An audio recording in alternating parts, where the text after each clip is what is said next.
Komunala Slovenska Bistrica je v četrtek v vodarni na Zgornji Bistrici slovesno odprla učni center Vodarna.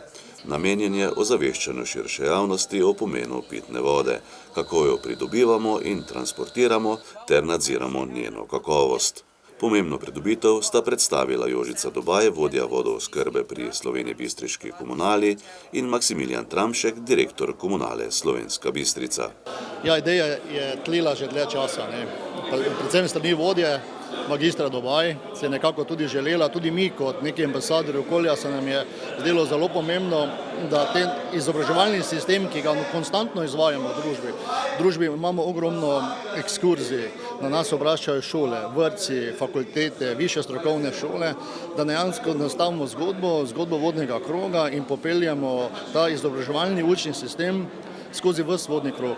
To je od priprave ustrezne kvalitetne pitne vode, ki jo mi pripravljamo v odprtih občinah, kako tudi do odvajanja in čiščenja, to se pravi, se ekskurzije nadaljujejo na čistilnih napravah in tudi potem največji problem, ki se ga pa trenutno v podjetju ukvarjamo, to je pa na sistemu ravnanja s odpadki, ker so 3 gospodarske javne službe, tako da vseh 5 gospodarskih javnih služb zapakiramo eno celoto in skupaj z našimi strokovnimi sodelavci, ki izvajajo, ki delajo na teh javnih službah, predamo to znanje in pomen skrbi za okolje, ki je pač pri nas, smo ambasador okolja v službi okolja, vsem tem, ki nas obiščejo.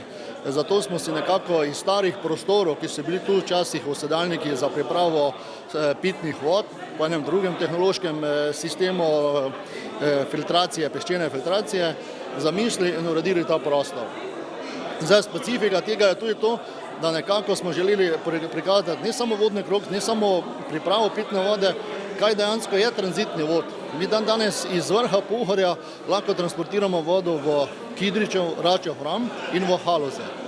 To se pravi, imamo tranzitni sistem, po katerem poteka glede na hidrološke razmere, glede na sistema črpanj, priprav in na tem sistemu 24 ur, 7 dni v tednu, 365 dni na leto imamo fizično prisotnost.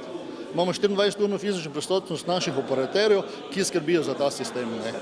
Potem smo nekako za repliko, kaj se dogaja pod zemljo, da imajo predvsem dijaki, študenti predstavo, kaj je vodovodni jašek, kaj je tranzitna cev, kam grejo navsezadnje odplake, kaj je kanalizacijska cev, imamo različne sisteme gravitacije, imamo motorno-fekalno kanalizacijo, da vidijo, kaj se dogaja pod zemljo. To mi danes tudi sami gradimo za družbenike in vso to zgodbo, tudi potem, ko se zaključi na centru za ravnanje z odpadkov, kaj je obdelava odpadkov, koliko vrst odpadkov imamo, dejansko in vso to znanje, to zgodbo nekako tudi predamo. Najmlajši nazadnje smo imeli tudi upokojence, ki so bili fascinirani, presenečeni iz urbanega okolja, kaj sploh delamo, s čem sploh se ukvarjamo in kaj je tisto, kar mi moramo postoriti za okolje, da bodo naši zamanjci imeli ustrezno, varovano okolje še naprej. Pohvalno je tudi, da je vodenje po tem učnem centru brezplačno. Absolutno, gledajte, to je naša najmanjša, nam rekel, okoljska dobrina. Mi bomo to namenjali tudi širši javnosti v izobraževalne namene. Je pa res, da bo to tudi glede na to, da mi nimamo toliko prostorov tudi za interna izobraževanja naših zaposlenih, različnih struktur, na različnih sistemih vodenja, vsekakor bo pa brezplačno. Še morda nekaj besed o novi poslovno-upravni stavbi. Pravzaprav je vse pripravljeno za začetek gradnje.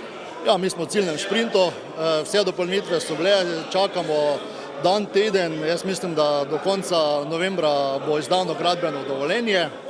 Zdaj investicijski program je nastavljen, finančna konstrukcija je nastavljena, mi bomo v prvem kvartalu naslednjega leta, nekje konec februarja, objavili razpis za gradnjo. Načrtujemo gradnjo na 11.000 kvadratnih metrih, gre za 3.500 pokritih površin, pravna zgradba na 1.500 kvadratih, ostalo so površine tako veliko skladiščnih kapacitet in površine za nadstreške, za gradbeno mehanacijo, službena vozila. Ja, in veselimo se tega projekta. Jaz mislim, da s 1.6. bo zasajena lopata in bomo pričeli z gradnjo.